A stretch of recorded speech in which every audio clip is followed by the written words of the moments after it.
Okay, ayan siya mga kamukil. Yung natapos natin ngayong araw. So, nag-umpisa ako kanina mga kamukil. Alas 9 pasado.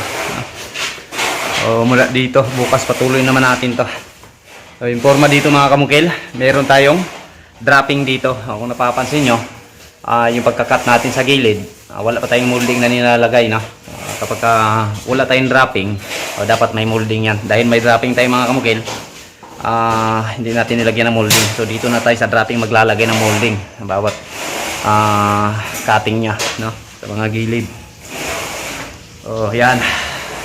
So pagka ganito klase mga kamukil, isa din to sa pagbantayan lagi pag mag-install ng ganito yung mga coding nya. Kasi kung napapansin nyo, parang ano siya, mulabi ayan oh, hindi yan isang yan, dalawang klaseng kulay yan mga kamukil Pinag-alternate ko lang para kung papansinin natin, para talagang ano siya, tunay na mulabi. Ayan magkakaroon tayo ng drop dito 10 cm, pagdating dito sa pinakagitna 25 cm walang putol to mga kamukil yung dropping natin.